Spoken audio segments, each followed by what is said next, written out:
ஆண்டவராகிய இயேசு கிறிஸ்துவின் நாமத்தினாலே உங்களை வாழ்த்துகிறேன். வாருங்கள், விடியலை தேடுவோம். சுவிசேஷத்திலே பாவத்தை குறித்து தியானித்து கொண்டிருக்கிறோம். ஒரு வேத பகுதியை உங்களுக்காக நான் வாசிக்கிறேன்.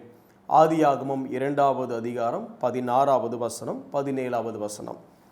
தேவனாகிய கர்த்தர் மனுஷனை நோக்கி, நீ தோட்டத்தில் உள்ள சகல விருட்சத்தின் கனியையும் புசிக்கவே புசிக்கலாம், ஆனாலும் நன்மை தீமை அறியத்தக்க விருட்சத்தின் கனியை புசிக்க வேண்டாம், அதை நீ புசிக்கும் நாளில் சாகவே சாவாய் என்று கட்டளையிட்டார். இதனுடைய பின்னணி நம்ம எல்லாருக்குமே தெரியும்.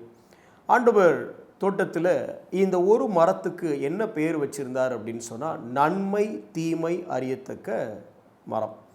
இன்னொரு விருட்சத்துக்கு என்ன பேர் வச்சிருந்தார்னா, ஜீவ விருட்சம். கொஞ்சம் கற்பனை பண்ணி பார்க்கலாமே. அப்போது ஆதாமும் ஏவாளும் தோட்டத்தில் உலாவிட்டு இருக்கும் பொழுது ஒரு 2 மரம் இருக்குது நடுவில். என்ன, தோட்டத்தின் நடுவில் அப்படின்னு சொல்லப்பட்டிருக்கிறது. ஒரு மரத்தில் ஜீவ விருட்சம்னு ஒரு போர்டு போட்டிருக்கு. இன்னொரு மரத்தில் நன்மையும் தீமையும் உள்ள ஒரு விருட்சம்னு பேர் போட்டிருக்கு. அப்போது ஜீவ விருட்சத்தில் நன்மை மட்டும்தான் இருக்குது, ஏன்னா அது ஜீவனை கொடுக்கிறது. இன்னொரு விருட்சத்தில் நன்மையும் இருக்குது தீமையும் இருக்குது. ஆனால் நீங்கள் கவனித்து பார்த்தீங்களா, ஏவாள் எந்த மரத்தில் போய் கனியை பறித்தாள் என்றால், ஜீவ விருட்சம் இல்லை, ஜீவ விருட்சம்னு பேர் போட்டிருக்குல்ல, நன்மை மாத்திரம், ஜீவன் மாத்திரம், வெளிச்சம் மாத்திரம், ஆசீர்வாதம் மாத்திரம் அப்படின்னு இருக்கிற அந்த பழத்தை அவள் புசிக்கலை. எந்த மரத்தில் நன்மை தீமை, தீமைன்னு எழுதி போட்டிருக்கிறதுல, ஆனால் அதுதான் அவளுக்கு பிடிச்சிருந்துச்சு. என்ன தெரியுது இருந்து, நன்மையை விட தீமை ரொம்ப வேகமாக அட்ராக்ட் பண்ணுது. பார்த்துருக்கீங்களா? சின்ன பிள்ளைகளுக்கு கீழ்ப்படிதல் எப்படின்னு சொல்லி நம்ம கஷ்டப்பட்டு சொல்லி கொடுப்போம். ஆனால் கீழ்ப்படியாமல் இருக்கிறது எப்படிங்கிறத சின்ன பிள்ளைங்க தானாக இஷ்டப்பட்டு கற்றுக்கும். அப்போது இந்த பாவத்தினுடைய ஒரு ஸ்பாவம் என்ன அப்படின்னா, தன்னை நோக்கி மற்றவர்களை அட்ராக்ட் பண்ணுறது, அட்ராக்ஷன் ஆஃப் சின். போன முறை அக்யூசேஷன் ஆஃப் சின் அப்படிங்கிறத பார்த்தோம். நம்ம பாவம் நம்மளை எப்படி ஏற்கனவே கையகப்படுத்தி விட்டது என்று. இன்னைக்கு இந்த பாவம் நம்மளை எப்படி அட்ராக்ட் பண்ணுது. நயகரா நீர்வீழ்ச்சியில் அந்த நீர்வீழ்ச்சி சமமாக அப்படியே வந்து கொண்டு ஒரு குறிப்பிட்ட பகுதிக்கு பின்பு இந்த நீர் வேகமாக கீழ் நோக்கி வீழ்ச்சி அடைகிறத நம்ம பார்க்க முடியும். இந்த நீர்வீழ்ச்சியில் இந்த பனிக்காலங்களில் நீர் உறைந்து காணப்படுகிறதுனால பல மீன்கள் இறந்து உறைந்து அப்படியே அதில் இருக்கும். திருப்பி இந்த கோடை காலம் வர ஆரம்பித்த உடனே அந்த பனிக்கட்டிகள் உருகி அப்படியே தண்ணி ஓடும் பொழுது இந்த மீன்களும் அப்படியே இறந்த மீன்கள் மிதந்து கொண்டே வந்திருக்கும். அங்கே இருக்கிற ஒரு சில பறவைகள் என்ன பண்ணும் அப்படின்னு சொன்னால், இந்த மிதந்து வந்து கொண்டிருக்கிற அந்த மீன் மேலே போய் உட்கார்ந்து அதை கொத்தி கொத்தி சாப்பிட ஆரம்பிக்கும். பல நாட்கள் தண்ணிக்குள்ளே இருந்ததுனால இந்த மீன் ஏற்கனவே நல்ல ஒரு அதனுடைய அந்த இறந்து போன அந்த சரீரம் பொதும்பி போய் அப்படி இருக்கிறதுனால இந்த பறவையின் நகங்கள் என்ன பண்ணுன்னா, அதில் ஆல்ரெடி அதில் உள்ளே இறங்கிடும். இந்த பறவை என்ன பண்ணுன்னா, நம்ம நயகரா நமக்கு தான் தெரியுமே இது எவ்வளோ தூரம் இருக்குதுன்னு சொல்லி விழும்பொழுது எந்திரிச்சிக்கலாம். அதாவது தண்ணி சமமட்டமாக ஓடி அது கீழ் நோக்கி விழக்கூடிய அந்த கட்டத்தில் நம்ம எந்திரிச்சிக்கலான்னு சொல்லி இந்த பறவை மெதுவாக உட்காந்து சாப்பிட்டுக்கிட்டே இருக்கும். ஆனால் ஒரு குறிப்பிட்ட தூரம் வந்ததுக்கு அப்புறம் அது பக்கத்தில் வந்த உடனே சரி நம்ம எந்திரிச்சு பறந்து போயிடலாம் அப்படின்னு சொல்லி தன்னுடைய ரெக்கைகளை அடிக்க ஆரம்பிக்கும் பொழுது அந்த பறவையால் பறக்க முடியாது. ஏன்? அந்த நகம் நன்றாக அந்த மீனினுடைய தோலுக்குள்ளே, நான் சொல்லக்கூடிய மீன் பெரிய பெரிய மீன்கள், அதனுடைய தோலுக்குள்ளே இதை மாட்டிக்கிட்டதுனால ஒன்று மீனை தூக்கிக்கிட்டு பறக்கணும், அந்த அளவுக்கு இந்த பறவையின் ரெக்கைக்கு பலன் இல்லை. அதனால் என்ன ஆகும்னா, இந்த நகம் மாட்டிக்கிட்டதுனால இந்த மீனோட சேர்ந்து, செத்த மீனோடு சேர்ந்து இந்த உயிரோடு இருக்கிற பறவையும் சேர்ந்து விழுந்து ரெண்டுமே செத்ததாக மாறிவிடுகிறது. பாவம் அட்ராக்ட் பண்ணுகிறது. நன்மை தீமை அறியத்தக்க விருட்சத்தின் கனியை தேடி பறிக்க தெரிந்த ஏவாளுக்கு நன்மையை மாத்திரம் தரக்கூடிய ஜீவ விருட்சத்தை பறிக்க முடியல. சின் அட்ராக்ட்ஸ், பாவம் கவர்ந்து கொள்கிறது. இன்றைக்கி நம்மளுக்கும் இந்த உலகத்தில் நன்மையை கற்றுக்கொள்வதை விட தீமையை நம்ம மிக எளிதாக கற்றுக்கொள்கிறோம். இது பாவம் நம்மை அட்ராக்ட் பண்ணுறது மாத்திரமல்ல, பாவம் நம்மை அடிமைப்படுத்துகிறதாகவும் இருக்கிறது.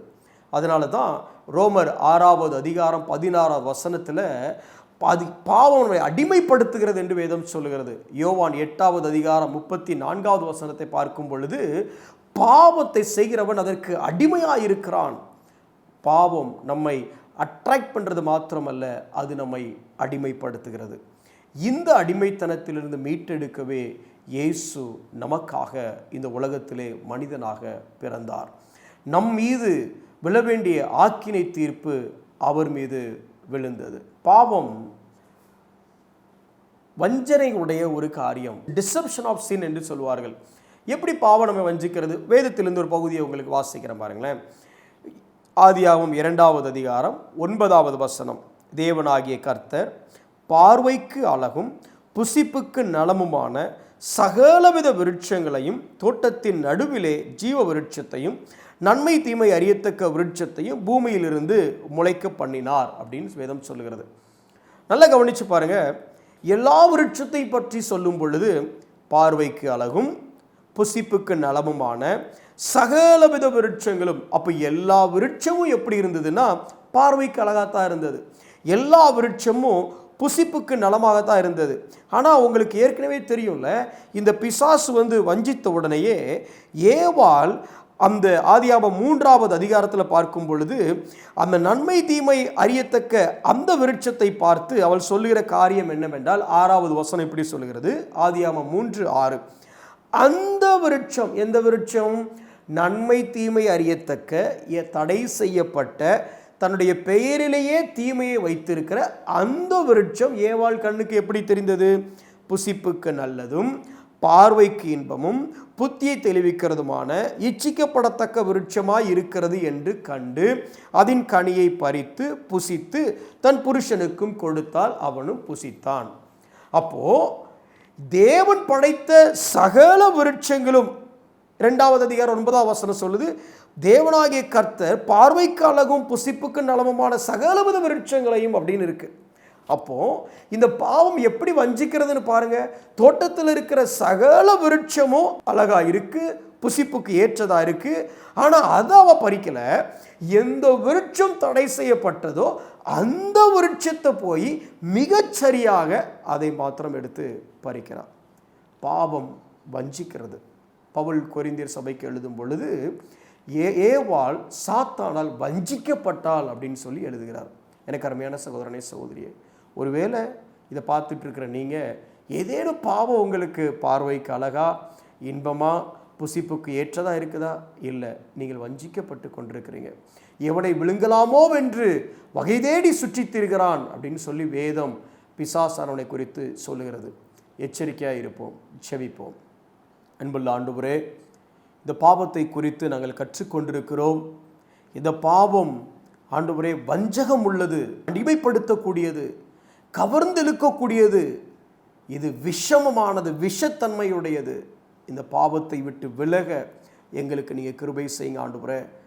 பாவம் செய்யாத ஒரே நபராய், பாவம் இல்லாதவராய் நீர் வாழ்ந்தீர் ஆண்டவரே. எங்கள் வாழ்க்கையில் ஏற்படுகிற எல்லா சோதனைகளையும், பாவ சோதனைகளையும் மேற்கொள்வதற்கு நீர் கிருபை பாராட்டும், காத்துக்கொள்ளும். இயேசுவின் நாமத்தில் பிதாவே, ஆமென்.